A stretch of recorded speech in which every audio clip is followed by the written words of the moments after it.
Okay, so you're here for some great church leadership content. The podcast is great, but there's also another piece of content you need to be enjoying each week. It is the Leading Saints email newsletter. Now, I get it. Email newsletters feel so 2006, you know? But it isn't as old-fashioned as you might think. It's actually one of the most popular pieces of content that Leading Saints produces. Each week, I share a unique leadership thought that can only be found in the newsletter. I keep it short and sweet. Most can read it in less than 5 minutes. And then we share with you recent content you might have missed, throwback episodes, and Leading Saints events that happen more often than you might anticipate. If you want to make sure you are on the email list, simply visit leadingsaints.org/14. That's leadingsaints.org/14. That will also get you 14 days access to our full library of content not available to the general public. So look for Leading Saints in your inbox by going to leadingsaints.org/14 or click the link in the show notes. The following episode is a throwback episode, one that was published previously and was extremely popular. To see the details of when this was originally published, see the show notes. Enjoy this throwback episode. Welcome back to the Leading Saints podcast. This is Kurt Frankham, your host. And if you're new to Leading Saints, well, welcome. This is where you belong. There's sort of an inside joke that you'll find out later in this episode, but this is a great place where we discuss all things leadership in the context of being a Latter-day Saint, because our mission at Leading Saints as a nonprofit organization is to help Latter-day Saints be better prepared to lead. And we do that through the podcast. We have thousands of online articles that you can find at leadingsaints.org. We have a fantastic newsletter that I send out every Tuesday. And if you're not on it, it is probably one of the more popular items of Leading Saints that we get a fantastic response to. So you can go to leadingsaints.org/subscribe to be part of that. But nonetheless, welcome. And I hope you subscribe to this podcast on your favorite podcast streamer, whatever you call them, and make this a routine in your week. And hope you benefit from this. And you will benefit from this interview for sure, because I interview Melody Warnick from Blacksburg, Virginia, and she wrote a fantastic book called This Is Where You Belong. And a friend recommended it to me, and I read it, and we both speculated that she may be a Latter-day Saint since she went to BYU, and you can just tell. And sure enough, I reached out to her. Not only is she a Latter-day Saint, but she is a fan of the Leading Saints podcast. So it was fun to bring one of the listeners onto the podcast and discuss this topic. And the topic is just that. Where do you belong? Where do you live? What do we need to understand about our communities, especially our ward communities? What if I don't like my ward? What if I'm having a hard time transitioning to this ward? Or what if I hate leaving the ward that I have to leave from because I got a job offer out of state? Like, there's all these dynamics when it comes to being part of a faith tradition that really basically requires you to go to a specific ward, right? To go to a specific church in your area. And it's, you have to get special permission to go anywhere else. And so that brings some friction, some dynamics to the surface that can be a little bit difficult to reconcile. And her book and her research as far as, where to live, which she wrote for a non-Latter-day Saint audience, but nonetheless, there's so many principles within the book that apply. And we give her a chance to talk about some of these principles in the context of her faith tradition as a Latter-day Saint. So you're going to love it. It's a little long interview, but I don't know, I really enjoyed it and kept going. So here is my interview with Melody Warnick, the author of This Is Where You Belong.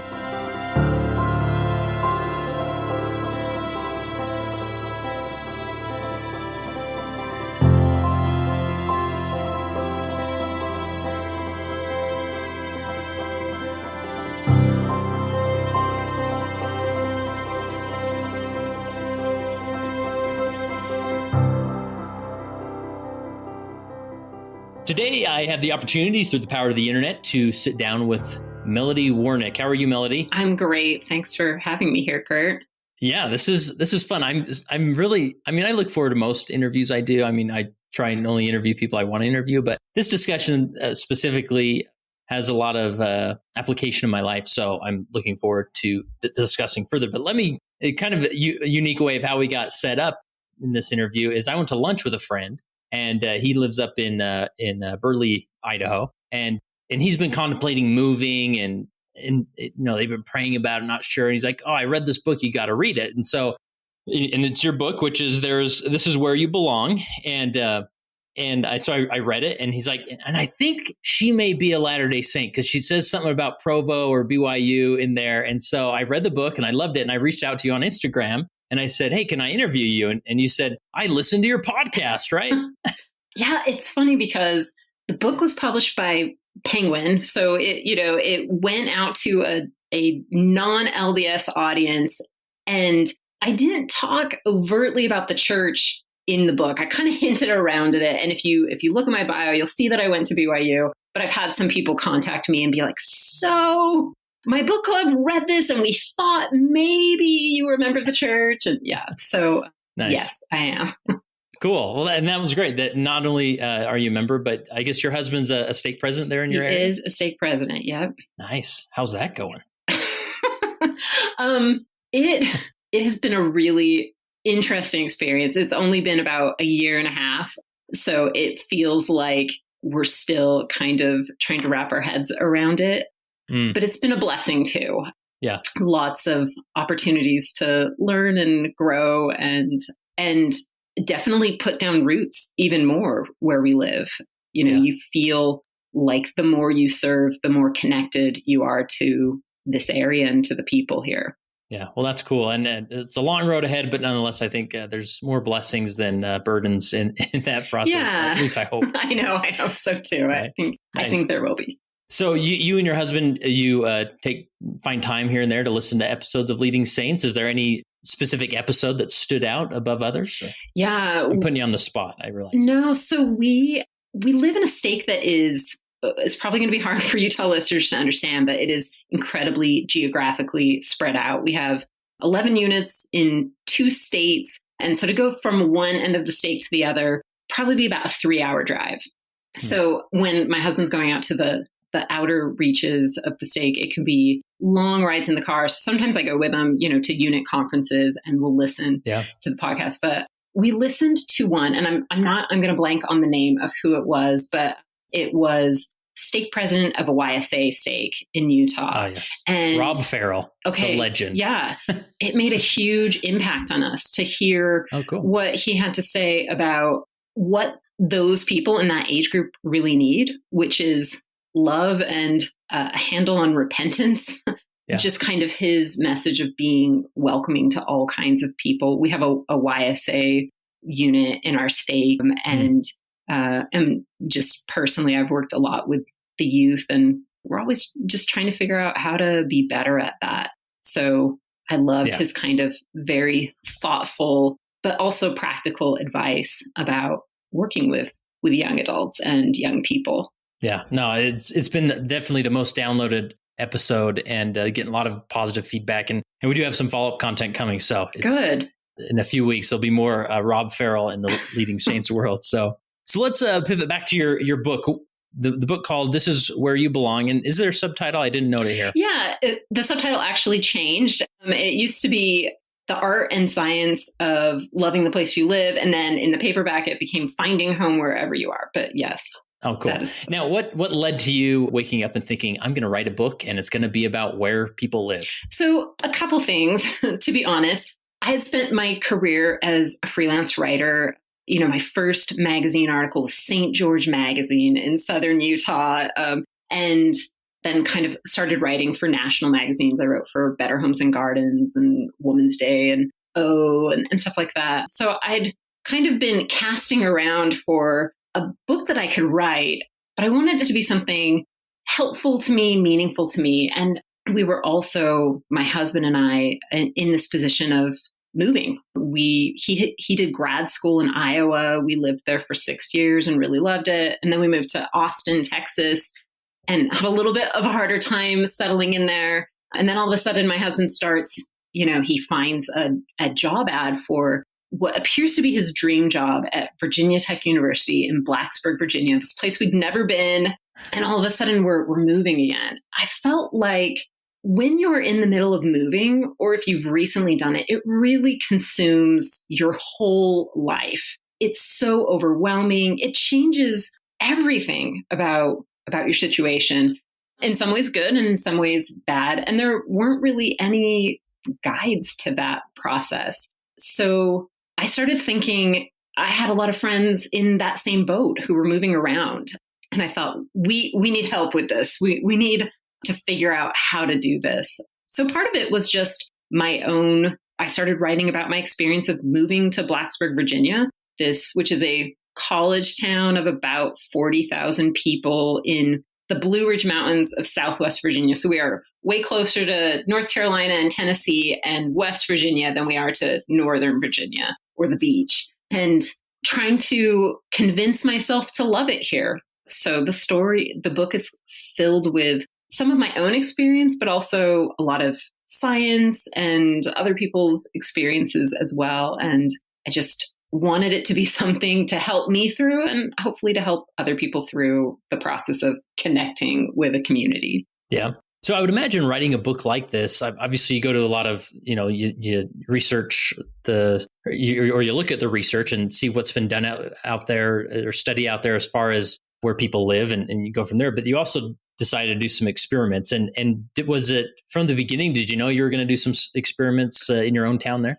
I came onto the idea fairly quickly because I realized that learning to love your place it's sort of a mindset shift. It's kind of a bloom where you're planted attitude, but it also required some behavior change. I started realizing that there are people around me who love it here. I need to do the kinds of things, the behaviors that they're doing.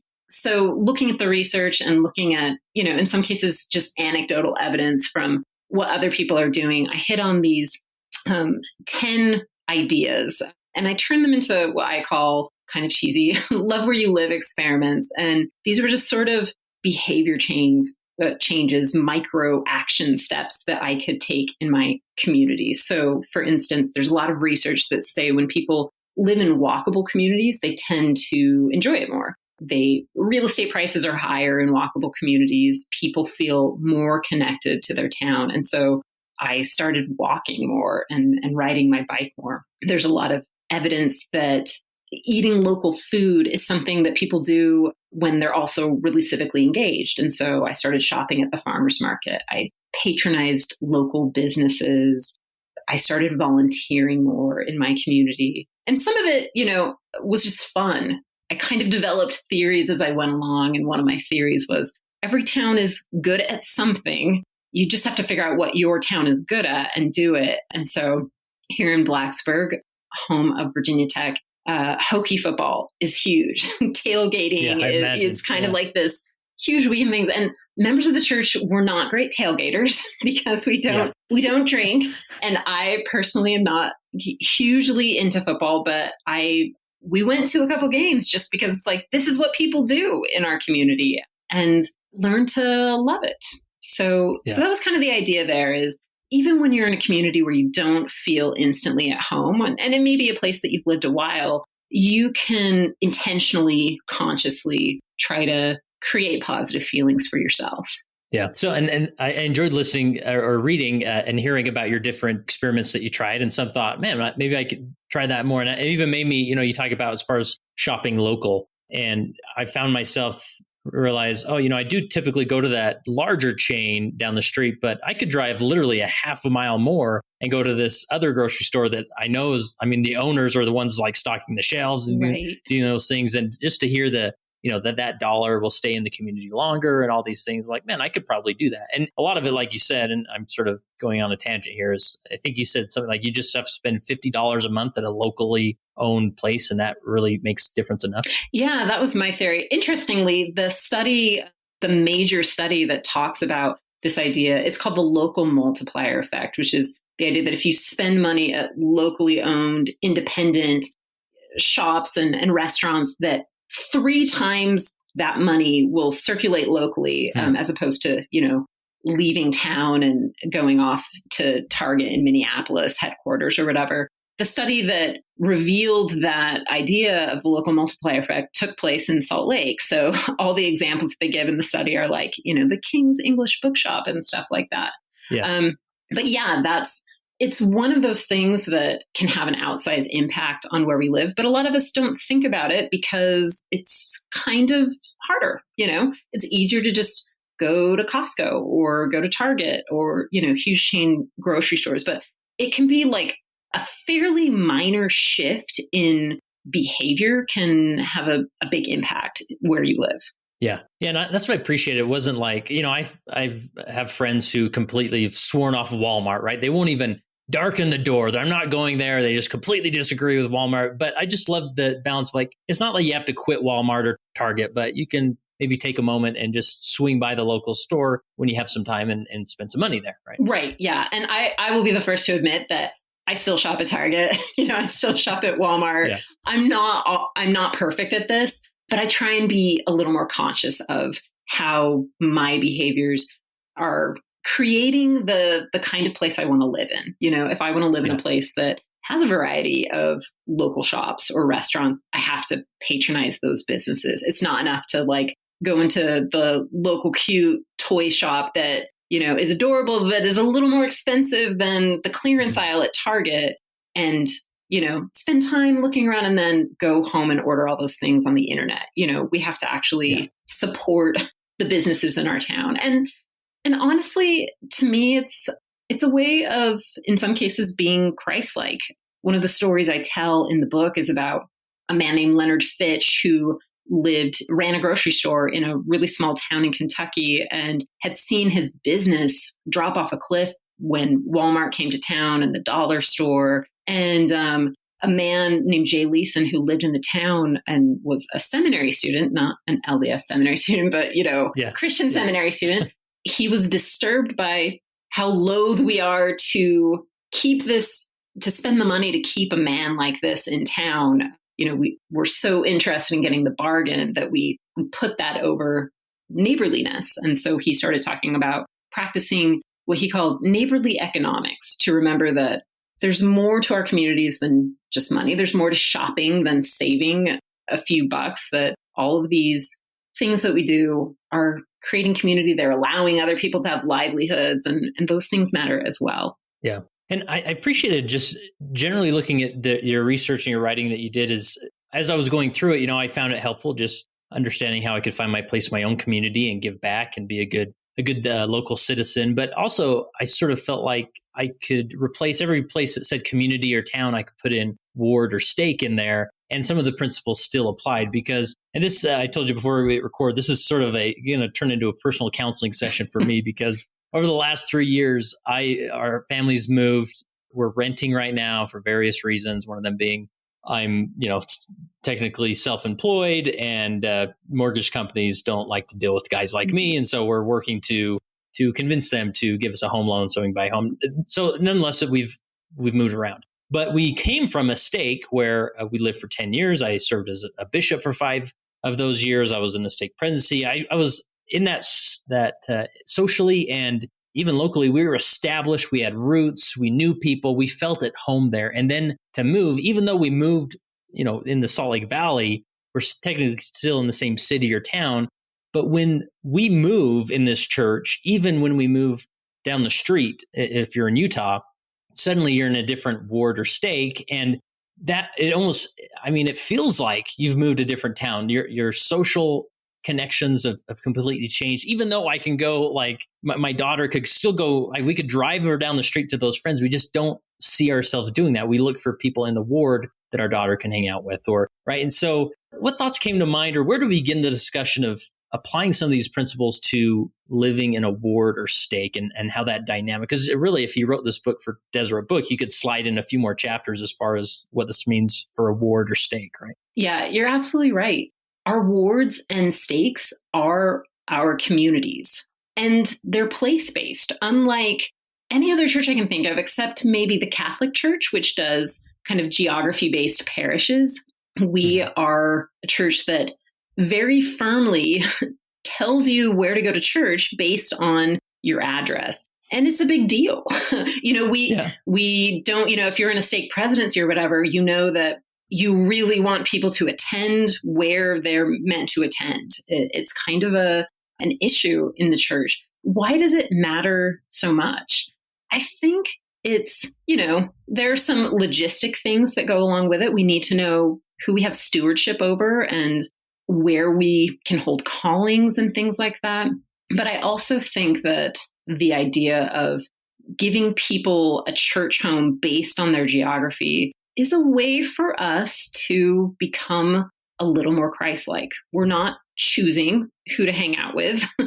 Yeah. We're being told this is where you are, and make it your home, make it your community. And sometimes that goes really well, and it's really easy to settle into a community. You feel very welcome at once. And sometimes it takes a lot longer. And we certainly can be in wards or branches where, many years later, we're still struggling a little. But I think, it's an opportunity for us to kind of push past it in the way that I talk about in the book, about being intentional about our behaviors and trying things to actively create that connection. I think we can do that in our wards and branches as well. We can seek to create connection. We can seek to create a sense of community. We can seek to love our fellow ward members instead of being irritated with them. And it takes work. It's not always easy, but I think it helps us grow maybe faster than if we could just choose to go wherever our best friends were already attending, or our parents, or whatever. Yeah. Or the ward that has that really cool bishop, right? Or whatever. The ones that do the ski trip during, with the youth during winter. Yeah. And I think it just takes away that easy out, right? That if we're in a non-denominational Christian faith tradition, we could say, this church really isn't jiving with me. I'm going to see what else is out there in our town, right? And you can go shop around. But like moving to a place like Blacksburg, Virginia, you can't just say, well, I'm not really feeling it. Let's move.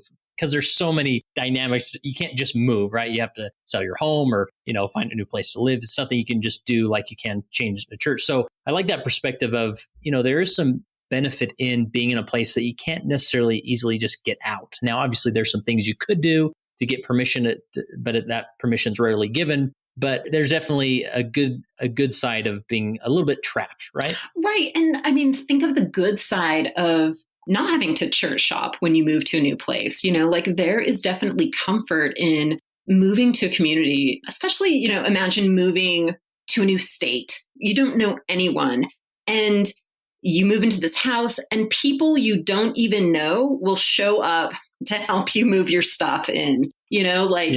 Members of the church are the best moving crew in the world. And, this is what we do all summer here in Blacksburg, help people move in and out. And I think that happens kind of all over the world. So you have kind of these instant friends. I think in the book I have a chapter about making friends and why that matters so much. For people who are not members of the church, this is unbelievably difficult. Moving to a brand new community across the country and being like, oh my gosh, how do I meet someone? Like, who are my friends going to be? But for members of the Church of Jesus Christ of Latter-day Saints, basically all you have to do is show up on Sunday, and you kind of have people who, if not instant friends, they're sort of morally obligated to be nice to you, and they become your tribe. You already have a lot in common with them, and they are likely to be the people, who ask you to dinner, your kids play with their kids. It really is kind of an amazing setup to have that sort of instant community, no matter where you are in the world. Yeah. And I think that's a good way to look at it. Is in our faith tradition, you don't necessarily move into a ward, but you really do move into a community. And it's an established community that sort of has some infrastructure already built in, right? If you're looking for a friend, well, you have an opportunity to sit by somebody or meet somebody new, where if you didn't have that faith tradition, you have to maybe be a little more proactive, go knock on a door or go to a local community event or whatever. But this is sort of like this community event, you sort of are expected to go because, you go to church and that's what you've always done. And while you're there, you can join that community. Right. And there's kind of like this really nice familiarity to it that even when you are in an unfamiliar ward with people that you don't know, there are things about it that are going to be the same. you know that someone's going to stand up and conduct sacrament, that the sacrament prayers are going to be the same. And so even if the building looks different, even if there's, 8 people and your last ward had 300, there are elements, basic, beautiful elements that will be the same. And when you're mobile, when you've moved, that is incredibly powerful.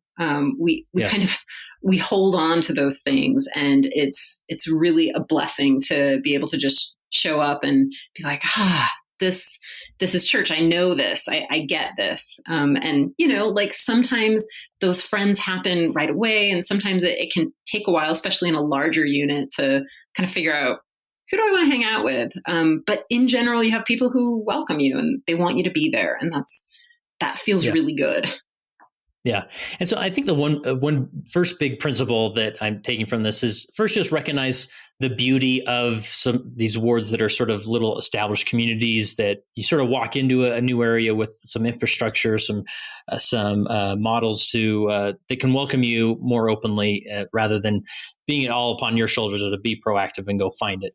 But what would you say to the person who's like, yeah, Melody, you just don't understand. If you came to my ward, I mean, these people are awful. I mean, they don't even look at me, or, you hear these horror stories, right? And I get these emails all the time. Like, what would you give somebody what would you tell somebody who has been in an area, they've tried, but they just can't seem to fit into that ward or that community?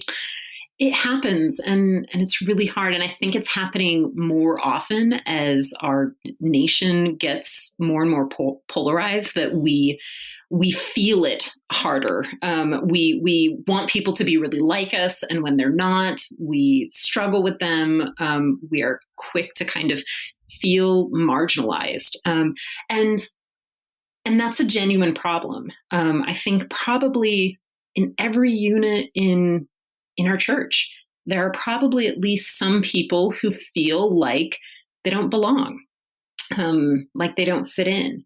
I think it's something that leaders really need to pay attention to. Who are the people in this ward or in this branch who don't have friends, who aren't getting invited to dinner, who, maybe aren't showing up as often because people don't say hello to them. There definitely are units that are a little more standoffish, or where maybe a run-in with someone has challenged all your social relationships. I think our best approach to that problem is to do what the Savior did and love people anyway. We can't always control how people treat us, but we can be loving. We can seek to serve other people, and that can, soften their hearts and also soften ours. One of the things I learned from writing the book and, working on falling in love with a place and, a place-based community was that happens most easily when we really engage, when we dive in. So I tend to think that the more engaged you are in your ward or your branch, the more you're going to feel at home there. And maybe not with everyone. Like, definitely, I am familiar with wards and branches where there are people who just aren't welcoming and make it hard for others. But I've never seen a ward or branch where everyone's like that. And so if you deepen your engagement, and by that I mean really dive into your calling, dive into your ministering assignments, show up for events, invite people to your home. Don't wait for people to invite you, or, feel left out because someone didn't sit by you. Go sit by them. Actually, I gave a talk in state conference last year, and it was about this. It was about how even people that on the outside look totally popular in our wards and socially accepted sometimes feel on the outs. We feel like we don't fit in for whatever reason. We're single, or we're of a different ethnic background, or we don't have kids, or we don't have enough kids, or, there's a million reasons why we can feel sometimes different or other or left out. And I was surprised by how many people came up to me afterward, for weeks afterward to be like, I needed that talk. People that I never would have thought in a million years ever felt like that. People who just seemed like they had everything together and everyone loved them. But it's something that we all feel from time to time. Why didn't someone sit by me in Relief Society? Or all my friends went and talked to someone else after sacrament meeting. No one talked to me. And I think it's normal to feel sad or lonely from time to time in those situations, but we can't necessarily wait for someone to solve it for us. We have to be pretty proactive about solving it for ourselves and being mindful of people who might feel that way. One of the things I mentioned in this state conference talk was, don't make circles, make horseshoes. It's not my idea. I read it somewhere, but like this sense that when you're talking with your friends at church, leave an opening for other people. Don't be conscious of trying not to form a clique. Be conscious of who might feel left out and actively try to include those people. Yeah. You said a few things there I want to touch on. The first one I'll mention is I just loved your approach in the book. You talk about being proactive, and really, if you're in a ward, and this used to happen all the time in the ward where I was a bishop, it was a very transient ward.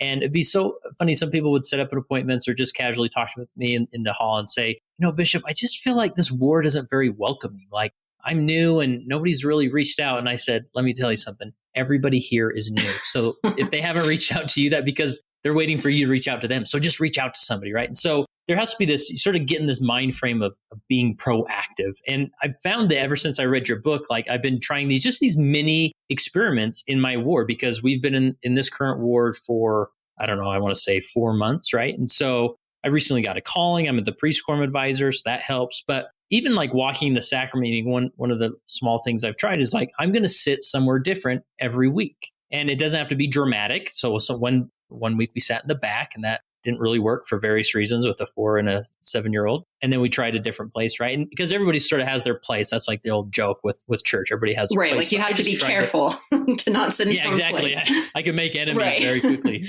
But nonetheless, I found I could sit somewhere different, and it would be very easy at the end of the meeting, just as we, are collecting our things, standing up, I could turn and there'd be someone new I could introduce myself to or make a comment or connect with. Right. And so, like you said, I think it's, and not that you, and maybe you have some ideas, you've already listed off a few, but as far as just being proactive with maybe these little experiments to see how you can, mix it up a little bit. Right. I think people are surprisingly responsive to that. And it takes some effort, especially if you're an introvert or you're shy or whatever, like going up to a stranger and saying hello and introducing yourself. It takes something, but it can have a really dramatic impact on yourself and on the people around you. Last week, we went on vacation. We spent the weekend in Greenville, South Carolina, went to a strange ward on Sunday. That's always kind of an awkward experience, walking in, you don't know anyone. And you're just kind of like, we just need to keep our heads down and get out of here as fast as we can. Get the sacrament, right? Exactly. Run get to the car, sacrament, kids, run.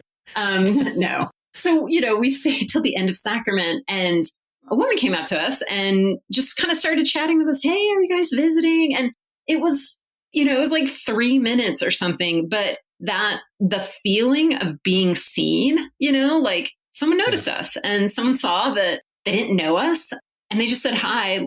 That's huge. So I'm not always great at that, but I try and do that, to notice the people who are new, to say hello, even if it's something dumb like, I'm not sure I've met you before, or I can't remember your name, like, forgive me, but tell me your name again. And people respond to that. They want to be seen for the most part. They want to have someone acknowledge them. And it would be great if all we had to do was sit back and people would come up to us, but that's not maybe realistic to expect that. Yeah. And it makes me, as far as the community aspect of a ward or a stake, that we sort of wait for, it's like that when we get that calling in the area, that's like our initiation. Like, you have officially been welcomed into our community, right? Like, we want you. Your responsibility. Yeah. We want you and your skill set, right? And that's always nice. But now callings are becoming fewer and fewer, as far as the official traditional callings. And what are your thoughts on that? As far as, I guess it comes down to, we just can't wait for that calling to initiate us or give us purpose in that ward community. Yeah. I mean, like, ideally, we're still going by, the Gordon B. Hinckley model that everyone's going to have a calling. Yeah. But it can, in transient wards especially, it can take time to get those callings. I think one of the reasons we crave callings so much is it gives us an identity in the ward. It gives us kind of a purpose and a function. And all of a sudden people look at you like, oh, you're the priest quorum advisor. Now we respect you. Yeah. But we don't have to have callings to serve. we can find ways to serve above and beyond our calling. So, even if you do have a calling and maybe it's not taking a ton of your time. I was the seminary teacher here, early morning seminary teacher for 4 years, and that's a time-consuming calling. I'd say. I got released, and now I'm a youth Sunday school teacher. I only teach once a month. So this is not exactly absorbing all my time. So, I think let's be like President Monson or, Elder Maxwell and have a personal ministry, like have things that we're doing on our own to serve and reach out to people that don't come from a calling, that just come from a desire to be of service and to help other people. And I think a super simple way to do that is just have people over for dinner, invite people into your home, or if that's not comfortable, invite people to meet up, at a park or a restaurant or something, and just try and build connections for yourself in your ward, because it helps you and it also helps other people. Yeah. And I think, I mean, that's great. I think on paper, we all want to be that person who is just proactive. They're serving here and there. But I've found with me, I just know with my nature, like if I don't have something official or if I don't have accountability, it typically doesn't happen. And so I've tried to do that, but also tried to add that extra layer of actually approaching the bishopric. And for example, in the last ward, in these 3 wards we've lived in the last 3 years, I realized that there were a few callings, and I was in Holiday, Utah. I mean, literally 50 men in that ward could be fantastic bishops. I mean, they were just very capable people. And I knew that, I wasn't going, if I just sat around, that calling wasn't going to find me. So I sent an email to the bishopric and I said, look, I get it. There's not a lot of callings, but I really want to be engaged in this ward. And so here's some ideas. And I gave him a few ideas. And one of those ideas was, I told him, well, I'm a podcaster. That's what I do. And so I know how to do a podcast. Maybe it'd be interesting if I went around with my microphone and I recorded some living histories of people in the ward. And my bishop just like, oh my goodness, like that's fantastic. Would you please do that? And it was like, now I have these like recordings, and we, created a podcast feed for the ward through anchor.com. It's a free podcast host. And I had these remarkable conversations with, 80-year-old sisters in the ward about their remarkable life. Right. And I felt so much part of that community. Now I could have said, I'm going to be a good person and I'm going to go visit one person every week. Right. And that's just going to be, but I had to like make it official. And they called me as the living history specialist, some silly title that we give ourselves. But nonetheless, I stood in sacrament, I was sustained.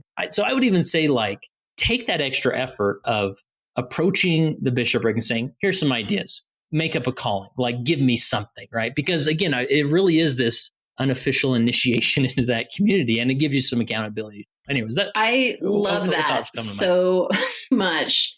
And, I think bishoprics and stake presidencies are so, they're so overburdened. If someone comes to them and offers help, if they offer a skill set, gosh, I think most people would welcome that. And I love that idea of, taking something that you're good at, that's a talent, and offering. Yeah. And you mentioned this in the book, right? Like taking your talent to the community. Right. One of the examples that I share in the book is it's a program called Code for America. And people who are, coders, or they're, tech savvy in some way, can do projects for their community, like create apps or whatever, like an app that maps all the parks in your town or something like that. And it's a way of kind of serving in your community that doesn't necessarily mean like taking time out of your workday to show up at the food pantry or something. It's using skills you have in the time you have available to offer something to your community. So in just the same way you can do that in the place you live, the actual, physical location, you can certainly do that in the community of your ward or branch and offer something that, might be of value, whether it's like, I make a killer program or, like, I know one of the huge issues in our stake is we don't have pictures in the online directory. What if someone who was a great photographer just said, I'm gonna take everyone's picture? That would be a huge blessing. And it gives you some accountability, and it lets your bishopric know that you want to contribute, which is great. Yeah. And I love that really do a self-assessment of your talents and skills, and then offer it to the ward. But, and I've talked about this at length before. One of my biggest pet peeves as a bishop was when people would come to me and say, so bishop, anything I can do for you or anything I can do right now? I'd just be like, I've got all this stuff to do now. You've given me this assignment that I've got to figure out what you can do, I'm like, don't just look around, go do something, And so I would say, like, don't approach your bishopric and say, hey, just know I'm on the sidelines here, ready to go. Just let me know what I can do. Like, really think about this and say, if I was to design a calling with my skill set, I'm going to take it to the bishopric, and maybe they don't want to do it, and maybe they do, but at least I'm going to offer. But I think that really engages somebody in their community when they do. So. Right. Like we've had people in our ward who were just really passionate about pioneers. And so they organized this amazing Pioneer Day activity out here in Virginia. We have to organize our own awesome Pioneer Day activities. Yeah. And, we've had people do amazing nativity plays. And so all the costumes and stuff for the kids. And so, we're kind of, sometimes we get in this habit in the church of waiting to be asked to do something, and sometimes worrying that we're overstepping if we offer without first being asked. But I think there's a lot more room maybe than we think there is for using our talents, finding an outlet, finding a project that you want to do and bringing it to your bishop or your Relief Society president and saying, hey, what if I did this? And, maybe they'll say, that's not fitting in with what we want to do right now. But chances are pretty good they'll be supportive. And it gives you this great way to be involved. Yeah, I would say 9 times out of 10, anybody can look around the ward and say, what does this ward really need? Like, or what could I really give? The bishop or the leadership is not going to turn you down from doing that. I mean, I'm sure if it's some grandiose, like, I want to put on a nightly play and it's going to involve everybody in the ward, it's going to be awesome. Like, yeah, there could be some exceptions, but, finding something to do can be great. Another thought I had, as far as community goes, sometimes I feel like in our faith tradition with these wards, and we feel like, let's say we have the chili cook-off and everybody shows up and we notice, man, that one family, they just don't come. And we almost feel like, no, not only do we have to provide the community but you have to like it and you actually have to want it. Like, is there this sense of sometimes people, maybe they find community elsewhere, outside of the church, and that's okay. Maybe they just come to the church to renew their covenants and get on with their life. Like, do we have to project and interject our community on people? I mean, any thoughts on that you found? I mean, are there people in Blacksburg that just simply, what, I've got my family here. I don't really care to go to the local, chalk art thing, So any thoughts on that? Yeah, that's a great question. We do. We worry about the people who don't show up, at our church potluck or, like the Relief Society Christmas activity. And we sometimes wonder why it seems like some people are choosing to opt out. I don't know that everyone has the same level of need for that community or is comfortable with it. There are people who struggle with big groups or just may have found kind of a community home somewhere else in the community. And I think that is okay. Like, we certainly want you to feel enough a part of this community that you're showing up to church and you're taking the sacrament and you feel comfortable holding a calling. But I also think we sometimes, as members of the church, think our community is only church and all our friends come from church and everything we do socially happens in and around church. And that cuts us off from a huge part of our life, which is our non-church community, the place where we live and our neighbors and the people we go to work with. I know sometimes for us, we find it easier to socialize with members of the church. And so sometimes we just do the easy thing. We're just going to have the people over that we know. They're not going to bring the bottle of wine when they come. We're not going to have that awkward moment. It'll be fine. But I wish that more of us were better at being a part of the larger community, having friends that aren't members of the church, finding other ways to be engaged in our town. And some people are really wonderful at that, and some people aren't. But I think there is room for variation there, as long as we know. And as a leader, if you have someone who's regularly failing to show up for any activity, maybe it's worth hey, we missed you at whatever. And, find out that they just don't like that thing. Or, they were at trivia night at the pizza place. And that's okay. There's no law that says we have to only socialize with members of the church. Yeah, and I like that. Just being okay. Like first, just helping them recognize that it was noticed that they weren't there, but being okay that they weren't there. Right. I think sometimes we get in this mode of like, okay, they're my ministering family. My goal is to get them to every activity. Well, maybe they don't want to go to the activities, and that's okay. Right. So you got to figure out a different way that you can serve them, right? Rather than feeling like the goal is that everybody's going to come to every activity and they're going to like it. Right. I mean, and if you're a leader, and especially if you're in a position to plan these activities, you do notice who didn't show up, and you feel like, oh my gosh, why didn't they come? It's because they hate me. You think they're voting for the quality of your activity. Right. Like, I'm not going to go because that's a horrible activity. Well, maybe they just didn't want to go. Right. You know, like maybe they were doing something else, or maybe they're just not that social. And, you know, we can have room for different kinds of people in the church, you know, people who love to go to every party and they want to run all the games and stuff, or people who just show up for sacrament and only want that, you know, kind of sacred portion of the church. And, you know, both of those are okay. Yeah. So something you said led me into the another question I have as far as the dynamic of having a ward community within a larger, you know, local community. That sometimes, you know, you talk a lot about in your book that, you know, one of your experiments was to volunteer. And by volunteering, that helps you appreciate where you live and find joy in where you live, because you're serving. I mean, that's like the gospel principle at its core. But sometimes it's like, well, I probably should go volunteer in my community, but all my volunteer bandwidth has been used up in my calling. And so I'm just not going to do that. Right. And so then we sort of become so hyper-focused on our ward because that's our social community, that's our volunteer community. And then we leave out the broader community. Any thoughts about what we should be aware or how to approach that more effectively? I think you're right that for a lot of members of the church, especially people who have big time-consuming callings, it just feels like I cannot handle one more thing.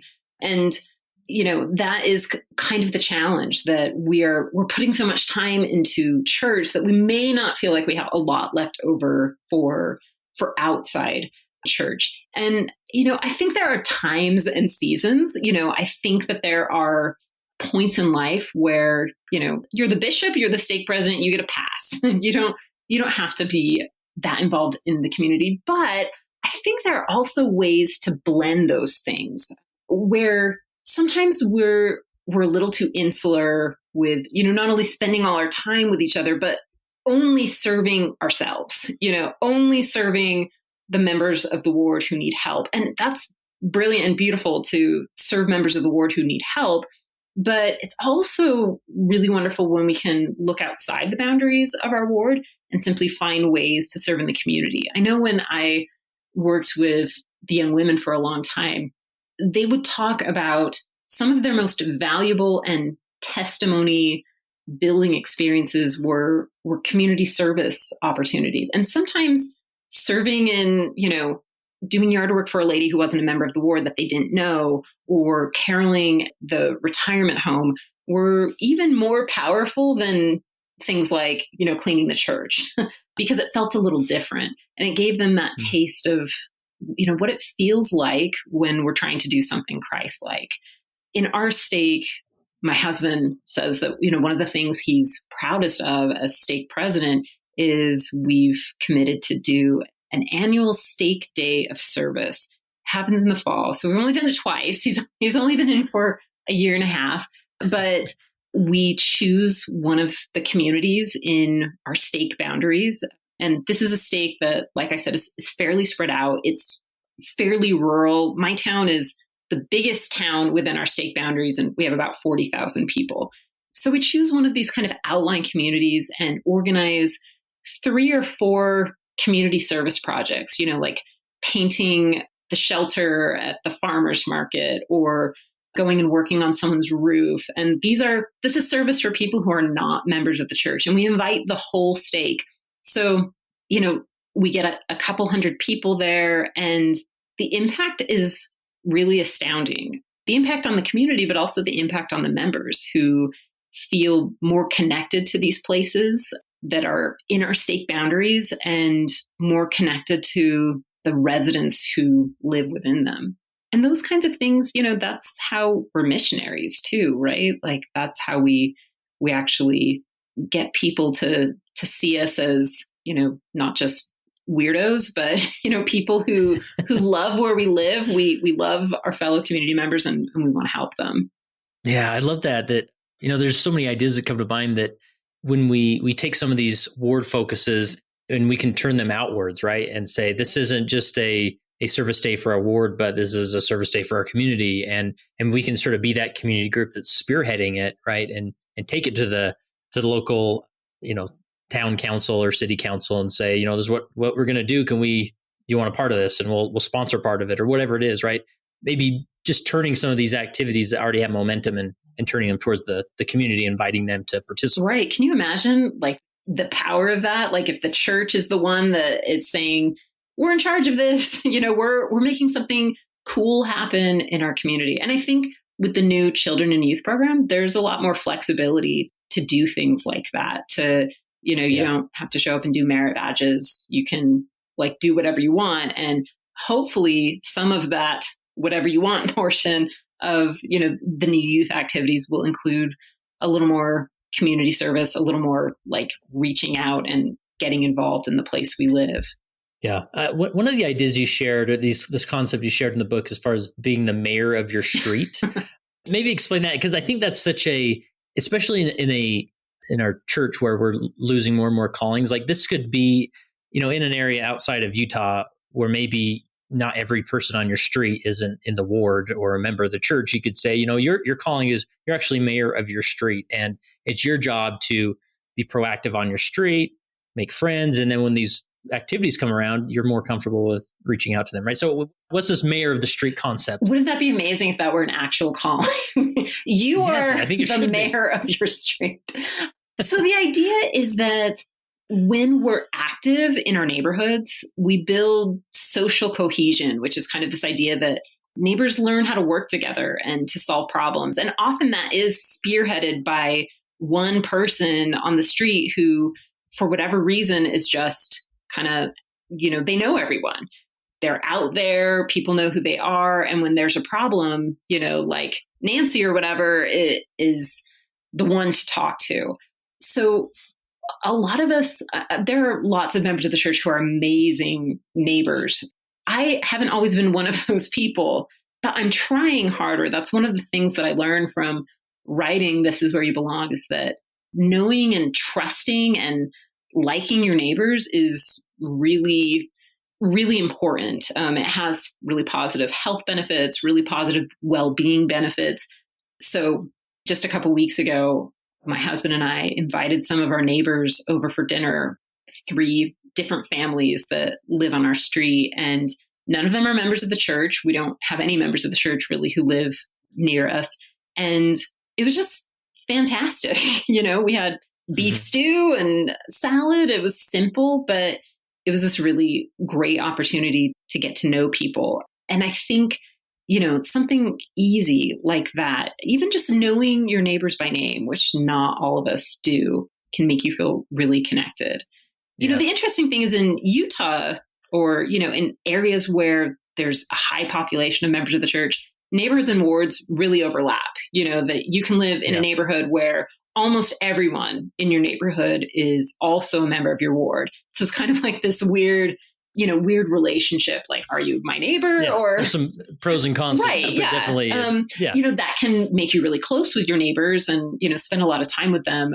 But the neighbor relationship is also kind of its own thing, where you're working to preserve your neighborhood or to get to know people. And, anyone can sort of drive that train. You don't need to ask for permission. You don't need a calling.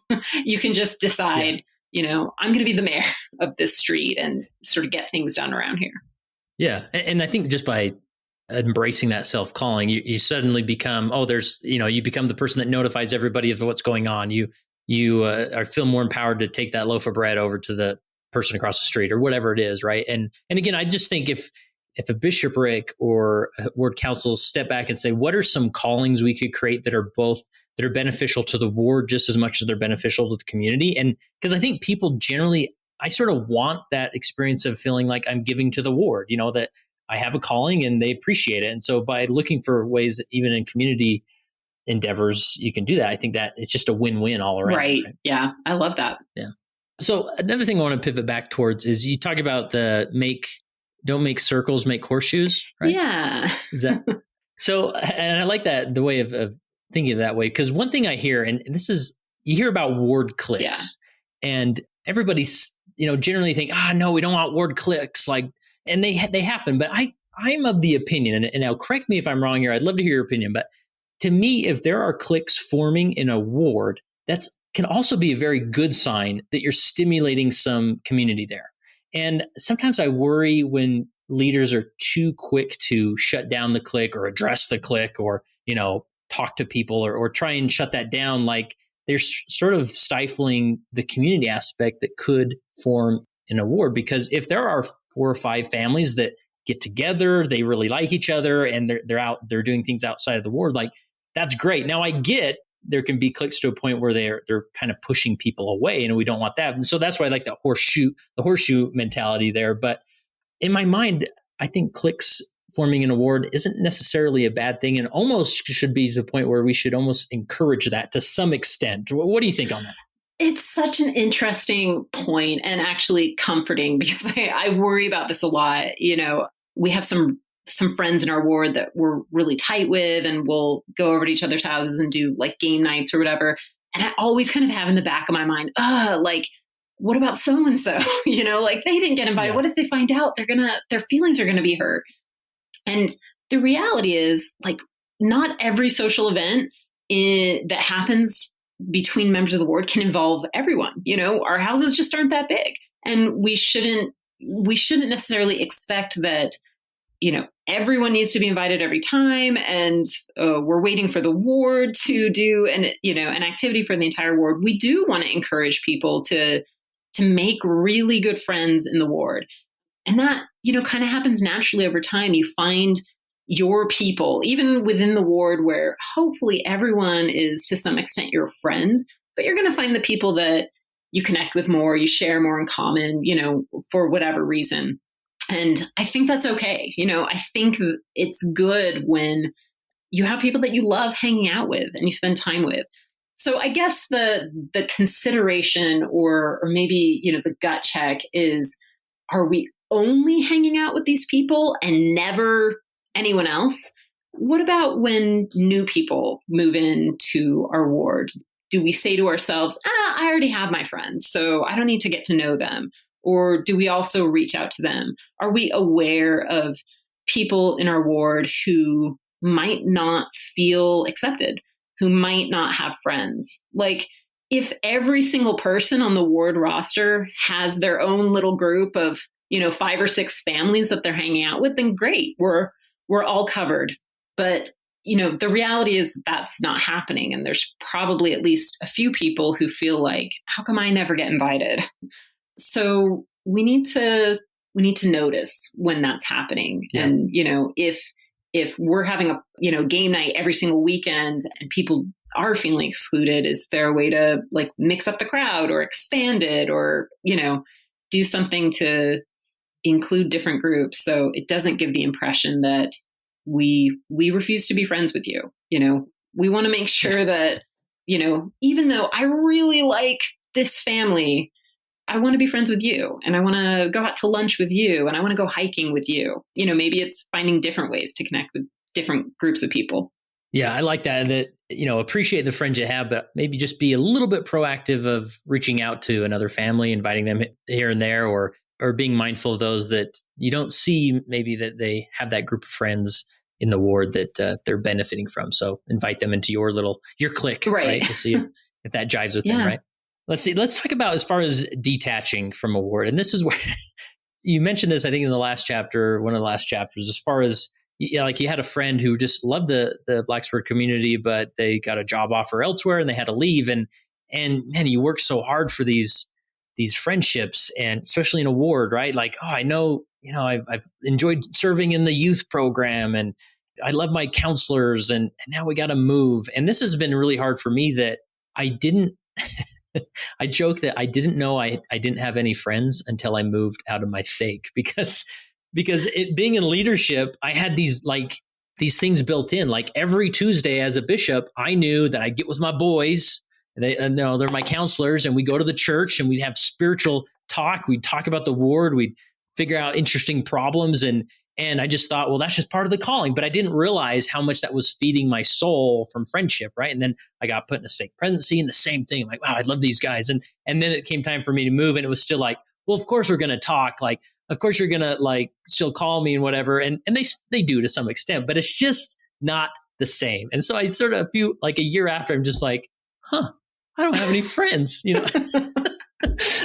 So I'm just curious, what advice would you give to someone when you do love the ward and you do love what you're doing and you like that you're engaged in an area, but now you have to leave that warm, comfy blanket and you have to be the new guy again?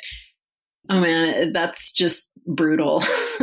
Because, most of us have been there, right? Whether in moving to a new ward or simply being released from a calling. And, those people that you spent all your time with, all of a sudden you're not doing that anymore. I think there's a value to trying to maintain those old friendships, get together periodically or whatever. But I also think the church is pretty well set up to kind of push people forward. When you're released from a leadership position, you've been, spending all your time with this presidency, you're really tight, and you get released, you move on pretty fast to the new, the new calling, the new, church colleagues, so to speak. And that can be kind of heartbreaking sometimes. But I think it goes back to that idea of engagement that we were talking about. You engage in the new place where you are. And that doesn't mean that you don't want to be friends with the old people. I moved to Blacksburg from Austin and had developed a pretty solid group of girlfriends in Austin that when I moved, it was kind of heartrending to leave them behind. So, within that first 6 months after I moved, they came out and we did a girls' trip to Washington, D.C. And, I've been back to Austin and we've kept in touch on social media. So there are ways to extend those friendships. But sometimes, for looking at the past, at the old friendships, we kind of lose focus on what can we do now to develop friendships in the place where we live. It is kind of the challenge, again, talking about a geography-based church. I remember when we moved to Ames, Iowa for my husband to start a PhD program there, we'd only been there about 8 or 9 months and the wards split. And in that 8 or 9 months, we'd made some really good friends. And all of a sudden, a lot of them were in the other ward.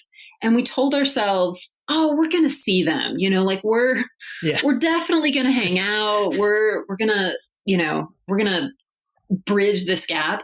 And the reality was we didn't, that we'd see them occasionally. We'd see them at state conference. We were always so happy to run into them, but it was, the church is sort of designed for you to be friends with the people in your ward right now. And it takes a lot of extra effort to reach out to people beyond that, which may totally be worth it. Again, what we were talking about, you don't have to have all your friends from the ward. But when you move, it's worthwhile to put your effort and your attention into the place that you are now, and engage with those people a little more. But it is hard. Yeah. So I should just get over it. Is that what you're saying? Move on, Kurt. Okay. All right. Good. All right. I just need someone. Right. Just someone to smack you in the face. But I've just noticed that looking back on that experience, I realized that what was giving me such strong bond and such strong friendship was a responsibility that forced me into a room with them every week. And so one of my new focuses, and I think some of this motivation comes from reading your book, is that I thought, in this coming year, I want to just find 2 times a month what it's solid on the calendar, that I'm going to find a group of my best guys, and we're just saying, listen, we're every second or fourth Tuesday or whatever, you're coming over to my house. We're just going to hang out for an hour, bring something to eat, whatever. And I think it's just creating a structure that forces you to do it. Because like you said, the one reason why you ran into those friends is because you had state conference. You both we're going to state conference, right? You don't just need that extra little motivation, that push to say, this is what we do. And, oh, look, there's friends here, right? Yeah. I mean, that was kind of the concept behind like Relief Society groups. So in our ward, I'm in charge of Lunch Bunch. Oh, nice. Nice name. Speaking of made up right, exactly. So once a month, we have lunch, and it's just like on the calendar. It's the fourth Wednesday, and the location changes. Maybe it's a Panera, or maybe it's Zoe's Kitchen or whatever. But it's just kind of like this standing date, and I show up. And I never know who else is going to show up. And it really is like a changing cast of characters. It's just whoever happened to be free that day. But, by my basically saying, I'm going to be at this restaurant, I'm going to be there at 11:45. And if you want to come hang out, come hang out. It definitely means that I socialize more than I would have. I think, book club is like that too. But, speaking of callings and how we connect, I think also, a big thing that makes us connect with the people who we work with in presidencies or in callings is that we really are literally serving together. We're doing it out of love. We're trying to make something happen together, to make a project happen. I was in a stake girls camp presidency, and man, I love those ladies. You go camping with them, and you're sleeping in a tent together, and you get really tight. And it was kind of the same thing you're talking about when the presidency was released, or I was released to serve in seminary. Like, I cried because I was going to miss the calling, but I was going to miss those ladies too. And it's been hard to maintain those friendships, but I think that idea that when we serve together, when we create something together, when we're focused on loving other people together, that brings us together. That can maybe motivate us to take on community projects with people that we like and give us something to work on with other people. Yeah, no, that's powerful. I love that. Our next question I have is, as far as this concept of what is it with Utah that all roads lead to Utah? It seems that everybody moves back to Utah, right? This is Zion, right? But what I'm saying is that it seems like everybody has family in Utah. Everybody moves back to Utah at some point or looks for opportunities to come to Utah. So what should we consider? I mean, should family always be the main goal in establishing ourselves in a community? Obviously, it's nice. I mean, I love being around my family, but is there anything to consider there?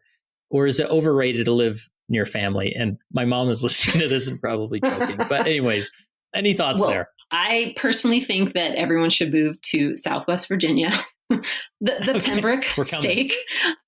No, it is, even when you take the church out of this, people thrive when they live close to family. One of the pieces of data that came up when I was researching the book was that if you live near 6 members of your family, within an hour's drive of 6 members of your family, you are far less likely to want to move than if you don't. But I do think that it is a choice we make. Obviously, we're a family-focused church, and a lot of people get a lot of joy out of living near grandparents and aunts and uncles and, seeing their kids grow up with their cousins. We never really went that route. We spent 2 years in St. George, and that was the closest we ever got to living, near grandparents. We were 4 hours away from my husband's parents in Pleasant Grove, Utah. But after that, we moved to Iowa, and we felt called to other things. And I think sometimes it ends up being a choice between, I want to live in Utah near my family, or, maybe I'm going to live outside of Utah and perhaps have more opportunities to serve in the church. That certainly isn't the only choice. And I don't want to imply that people who live in Utah or in, church population centers are choosing to not serve. But I do think that you can make a choice not to live super close to family. So we've also encountered a couple families in our years in the church who have moved away from the West and brought families with them. When we lived in Iowa, there was a family, the Rice family. They had 4 kids. One daughter had come to Iowa State for grad school, and then another came, and then the son came, and then pretty soon 3 out of the 4 kids and the parents all lived in this small town in Iowa that none of them had originally grown up in, but they made it their own. I also think that one of the things that you may get choosing to live outside of church population centers, even if that may mean living a little farther away from family than you would like, is you find that your church family really does become family. We have a couple families in our ward here in Blacksburg who have gone through crises, health crises, losing a spouse, and they both, for different reasons, moved closer to family. And both ended up coming back to Blacksburg and saying that they felt like they had more support here with their friends who were like family than they did with their actual relatives where they're from. That's certainly not the case for everyone. But I do think that when we live away from family, there are things that we lose from that. Our older daughter is turning 18 and our younger daughter is turning 13, and we've kind of had to accept that never really grown up around their family. They see their cousins, maybe once every couple of years. They're not really tight with their grandparents just because the grandparents are in the West and we've been in the East Coast for 7 years. But we've gained really strong relationships with the people who are in our ward, turning those ward friends into family that we really feel like we can rely on and who care for us deeply. And we've also, because we've chosen to live away from Utah or Arizona, we've definitely gotten opportunities to serve in the church and in the community that I'm not sure we would have gotten living in the West. My husband sometimes says, if I lived in Utah, I would not be the stake president. And, maybe that's just like a low self-esteem moment. But kind of like you said earlier, like there are 50 guys in my ward who could be a fabulous bishop. But if you live in rural Southwest Virginia and you come into church and you have, any sort of level of leadership skills, they are so happy to see you. Yeah. You'll never get bored. You will be put to work for sure. Yeah, no, that's powerful. And there's and you talk about, I love in the first part, I shared it with my wife. Oh my gosh, this house that I'm in right now, the way that we found this house is we didn't need to move. We weren't looking for a place to move, but she just thought, maybe I'll just get on and look at the list. It's always dangerous. You talk about this, like what's your addiction? Yes. Like, I just have to see what's available. Right. Going on Zillow is my crack.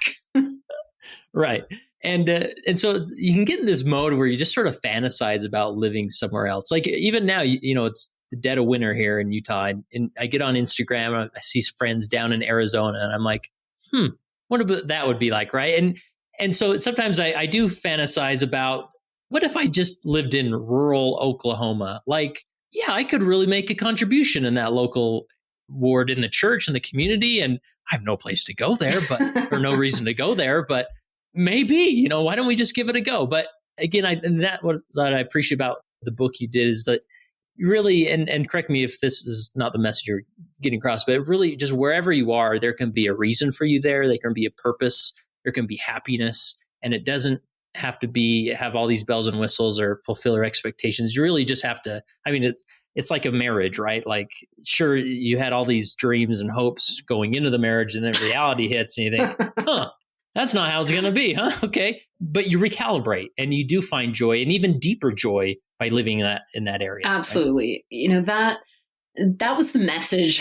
That was definitely the message I wanted to get across in the book. I think when I started writing it, I really thought, if you're rooted, if you really feel like you love your community, that means you stay forever and you never move, and you stop doing what we've been doing, which is, moving around every few years. You just kind of like stick and stay put for a while.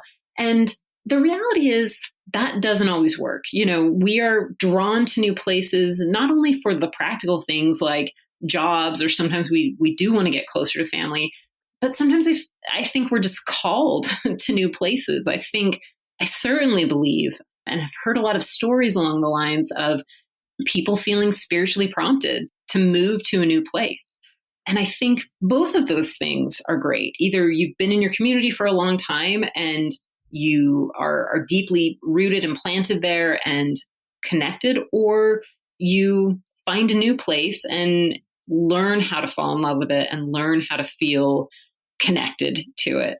And both of those are valuable approaches. But I think no matter where you live, whether it's someplace you already love or someplace you're struggling to love, you can deepen your connection. You can feel happier.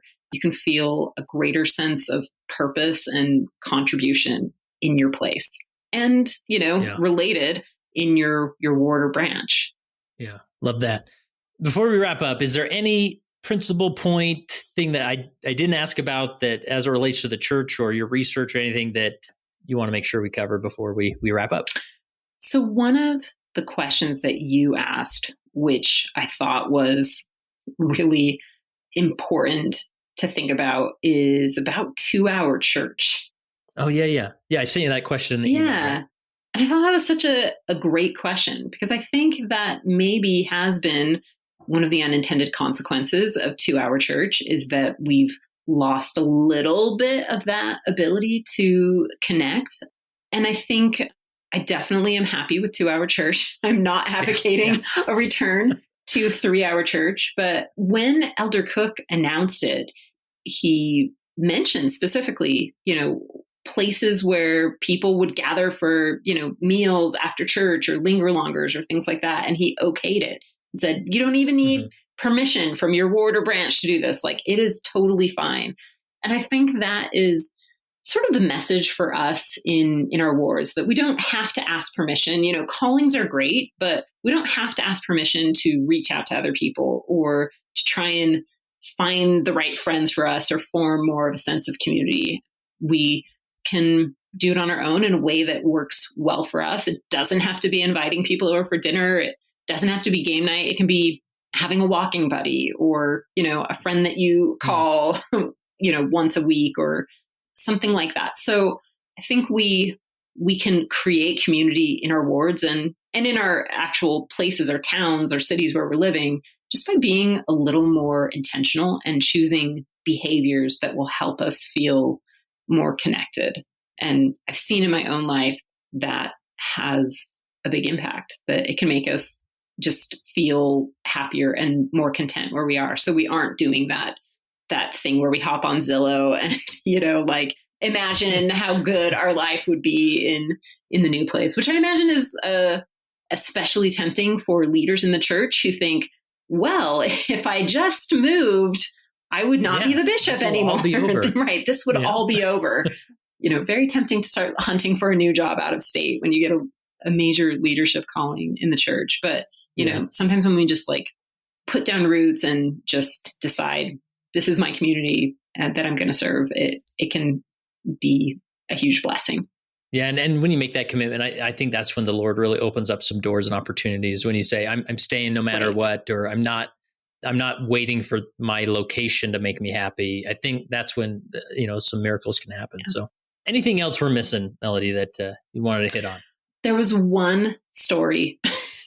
Yeah, no, I'd love to hear it. Well, when we think about how we relate to our places, I think I've heard this spoken about really powerfully in conference just once. And it was 2013, and Elder Stanley Ellis of the 70 gave a talk, and he said, something to ask is, where are we needed? He said he was the stake president in Houston for 16 years. And in those 16 years, one time, he said all the time families would call up and they'd want to know which ward had the best youth program or the most people or whatever. And he said one time in 16 years, a family said, what ward needs us? What ward needs a good family? Where can we serve? And I love that story, stuck with me, because I love that attitude of, saying not what's in it for me, like who can provide the best services or, the most entertaining speakers or whatever, but, how can I contribute? And I think when we have that mindset, we find places to serve. Yeah, I love it.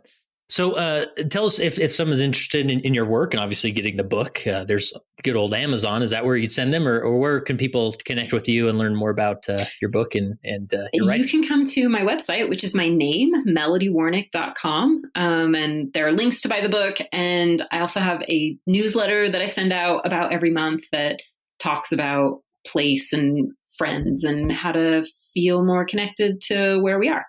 Nice. So when is the This Is Where You Belong podcast going to start? Oh, yeah, definitely in the hopper on that.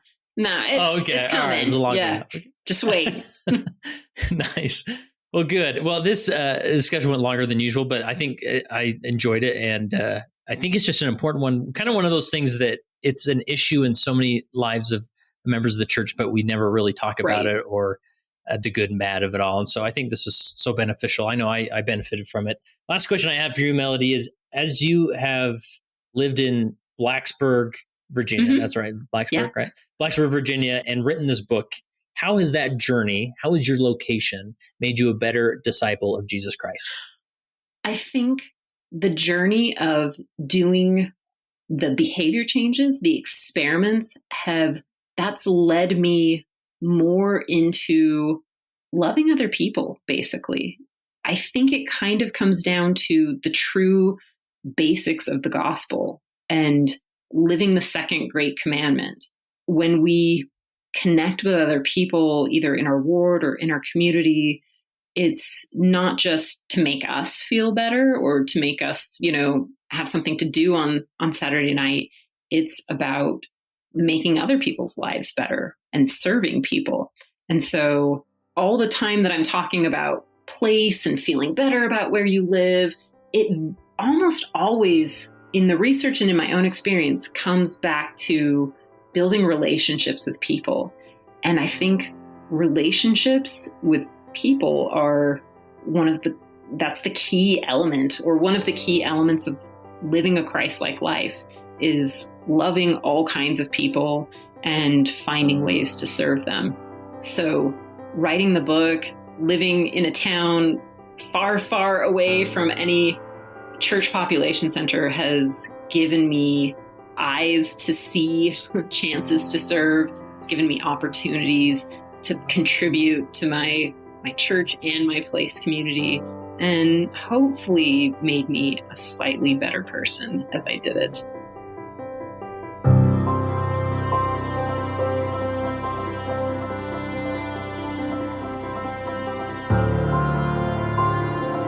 That concludes my interview with Melody Warnick. Man, just so much enjoyed that discussion. I hope you don't mind me going a little long there, but I was just enjoying it. And I said, well, I might as well just share the full interview with you, right?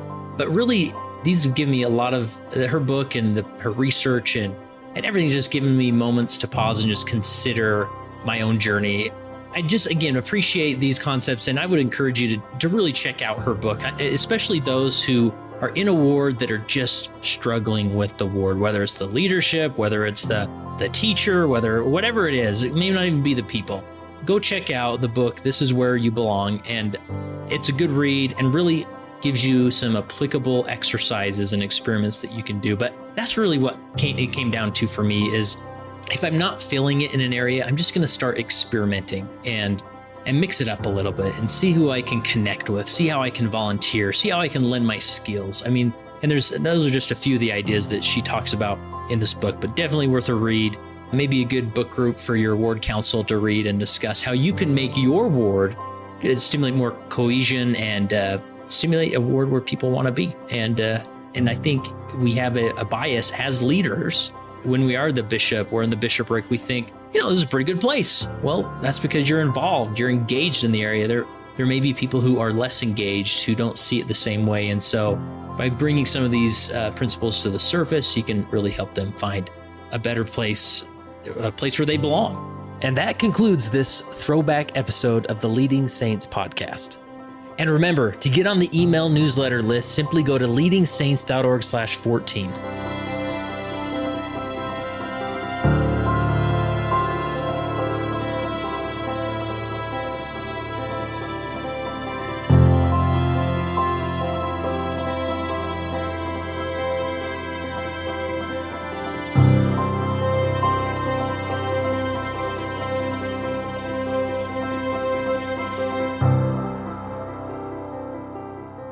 It came as a result of the position of leadership which was imposed upon us by the God of heaven, who brought forth a restoration of the gospel of Jesus Christ. And when the declaration was made concerning the only true and living church upon the face of the earth, we were immediately put in a position of loneliness, the loneliness of leadership, from which we cannot shrink nor run away, and to which we must face up with boldness and courage and ability.